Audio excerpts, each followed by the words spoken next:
October 31st. Grans had died the night before Halloween. Since then, even though it's been 4 years, this has always been a sad time of year for me. For Mom, too, though she doesn't always say it. Instead, she immerses herself in getting August's costume ready, since we all know Halloween is his favorite time of year. This year was no different. August really wanted to be a Star Wars character called Boba Fett, so Mom looked for a Boba Fett costume in August's size, which, strangely enough, was out of stock everywhere. She went to every online store, found a few on eBay that were going for an outrageous amount, and finally ended up buying a Jango Fett costume that she then converted into a Boba Fett costume by painting it green. I would say in all, she must have spent 2 weeks working on this stupid costume. And no, I won't mention the fact that Mom has never made any of my costumes, because it really has no bearing on anything at all. The morning of Halloween, I woke up thinking about Grans, which made me really sad and weepy. Dad kept telling me to hurry up and get dressed, which just stressed me out even more, and suddenly I started crying. I just wanted to stay home. So Dad took August to school that morning, and Mom said I could stay home, and the two of us cried together for a while. One thing I knew for sure, however much I missed Grans, Mom must have missed her more. All those time August was clinging to life after a surgery, all those rushed trips to the ER, Grans had always been there for Mom. It felt good to cry with Mom. For both of us. At some point, Mom had the idea of our watching The Ghost and Mrs. Muir together, which was one of our all-time favorite black and white movies. I agree that there was a great idea. I think I probably would have used this weeping session as an opportunity to tell Mom everything that was going on at school with Miranda and Ella. But just as we were sitting down in front of the DVD player, the phone rang. It was a nurse from August's school calling to tell Mom that August had a stomach ache and should be picked up. So much for the old movies and the mother-daughter bonding. Mom picked August up, and the moment he came home, he went straight to the bathroom and threw up. Then he went to his bed and pulled the covers over his head. Mom took his temperature, brought him some hot tea, and assumed the August's mom role again. Via's mom, who had come out for a little while, was put away. I understand, though. August was in bad shape. Neither one of us asked why he had worn his bleeding scream costume to school instead of the Boba Fett costume Mom had made him. If it annoyed Mom to see the costume she had worked on for 2 weeks tossed on the floor, unused, she didn't show it. Trick or treat. August said he wasn't feeling well enough to go trick-or-treating later in the afternoon, which was sad for him because I know how much he loved to trick-or-treat, especially after it got dark outside. Even though I was well beyond the trick-or-treating stage myself, I usually threw on a mask or other to accompany him up and down the blocks, watching him knocking on people's doors, giddy with excitement. I knew it was the one night a year where he could truly be like every other kid. No one knew he was different under that mask. To August, that must have felt absolutely amazing. At 7 o'clock that night, I knocked on his door. "Hey," I said. "Hey," he said back. He wasn't using his PlayStation or reading a comic book. He was just lying in the bed, looking at the ceiling. Daisy, as always, was next to him on the bed, her head draped over his legs. The bleeding scream costume was crumpled on the floor next to the Boba Fett costume. "How's your stomach?" I said, sitting next to him on the bed. "I'm still nauseous." "You sure you're not up for the Halloween parade?" "Positive." This really surprised me. Usually August was such a trooper about his medical issues, whether it was skateboarding a few days after a surgery or sipping food through a straw when his mouth was practically bolted shut. This was a kid who's gotten more shots, taken more medicines, put up with more procedures by the age of 10 than most people would have to put up in 10 lifetimes. And he was sidelined from a little nausea. "You want to tell me what's up?" I said, sounding a bit like Mom. "No." "Is it school?" "Yes." "Teachers, schoolwork, friends?" He didn't answer. "Did someone say something?" I asked. "People always say something," he answered bitterly. I could tell he was close to crying. "Tell me what happened," I said. And he told me what happened. He had overheard some very mean things some boys were saying about him. He didn't care what the other boys had said. He expected that, but he was hurt that one of the boys was his best friend, Jack Will. I remember him mentoring Jack a couple times over the past few months. I remembered Mom and Dad saying he seemed like a really nice kid. They were glad that August was already made a friend like that. Sometimes kids are stupid, I said softly, holding his hand. I'm sure he didn't mean it. Then why would he say it? He'd been pretending to be my friend all along. Tushman probably bribed him with good grades or something. I bet you he was like, hey Jack, if you make friends with a freak, you don't have to take any tests this year. You know that's not true, and don't call yourself a freak. Whatever, I wish I'd never gone to school in the first place. But I thought you were liking it. I hate it. He was angry all of a sudden, punching his pillow.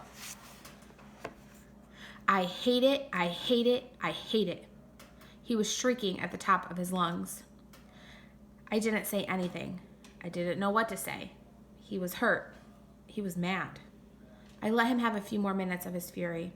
Daisy started licking the tears off of his face. Come on, Augie, I said, parting his back gently. Why don't you put on your Jango Fett costume and... It's a Boba Fett costume. Why does everyone mix that up? Boba Fett costume, I said, trying to stay calm. I put my arm around his shoulders. Let's just go to the parade, okay? If I go to the parade, Mom will think I'm feeling better and will make me go to school tomorrow. Mom would never make you go to school, I answered. Come on, Augie, let's just go. It'll be fun, I promise. And I'll let you have all of my candy. He didn't argue. He got out of bed and slowly started pulling on his Boba Fett costume.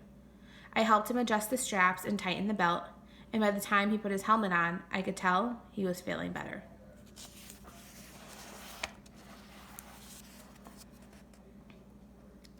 Time to think. August played up the stomachache the next day so he wouldn't have to go to school.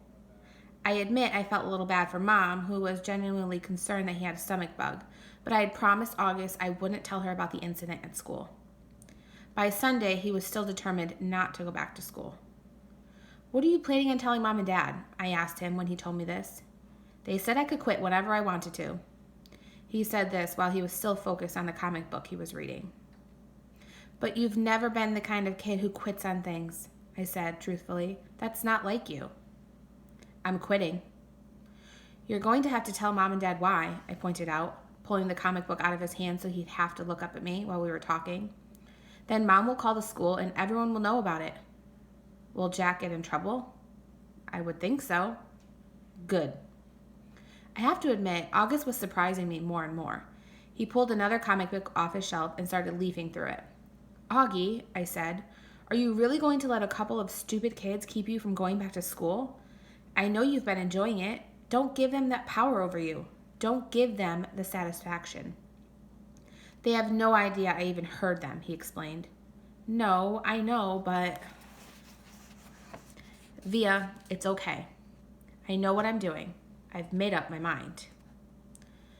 But this is crazy, August, I said empathetically, pulling the new comic book away from him too. You have to go back to school. Everyone hates school sometimes. I hate school sometimes. I hate my friends sometimes. That's just life, Augie. You want to be treated normally, right? This is normal. We all have to go to school sometimes despite the fact that we have bad days, okay? Do people go out of their way to avoid touching you, Via? He answered, which left me momentarily without an answer. Yeah, right. That's what I thought. So don't compare your bad days to school to mine, okay? Okay, that's fair, I said. But it's not a contest about whose days suck the most, Augie. The point is we all have to put up with bad days. Now, unless you want to be treated like a baby the rest of your life, or like the kid with special needs, you just have to suck it up and go. He didn't say anything, but I think that last bit was going to get into him. You don't have to say words to those kids, I continued. Actually, August, it's so cool that you know what they said, but they don't know that you know what they said. You know? What the heck? You know what I mean. You don't have to talk to them ever again if you don't want, and they'll never know why. See? Or you can pretend to be friends with them, but deep down inside you know you're not. Is that how you are with Miranda? I asked. No, I answered quickly, defensively. I never faked my feelings with Miranda. So why are you saying I should? I'm not. I'm just saying you shouldn't let those little jerks get to you, that's all.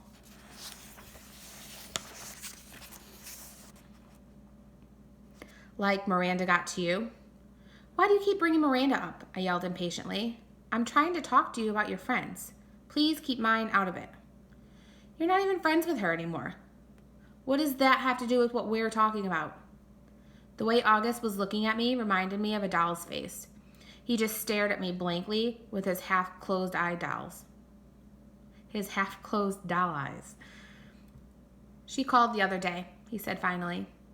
What? I was stunned. And you didn't tell me? She wasn't calling you, he answered, pulling both comic books out of my hand. She was calling me, just to say hi, to see how I was doing. She didn't even know I was going to a real school now. I can't believe you haven't told her. She said the two of you don't hang out as much anymore, but she wanted me to know that she always loved me like a big sister. Double stunned. Stung. Flabbergasted. No words formed in my mouth. Why didn't you tell me? I said finally. I don't know, he shrugged, opening the first comic book again. Well, I'm telling Mom and Dad about Jack will if you stop going to school, I answered. Tushman will probably call you into school and make Jack and those other kids apologize to you in front of everyone, and everyone will treat you like a kid who should be going to school for kids with special needs. Is that what you want? Because that's what's going to happen. Otherwise, just go back to school and act like nothing happened. Or if you want to confront Jack about it, fine. But either way, if you... Fine, he interrupted. What? Fine, I'll go, he yelled, not loudly. Just stop talking about it already. Can I please read my book now? Fine, I answered, turning to leave his room. I thought of something. Did Miranda say anything else about me? He looked up from the comic book and looked right into my eyes. She said to tell you she misses you, quote, unquote. I nodded. Thanks, I said casually, too embarrassed to let him see how happy that made me feel.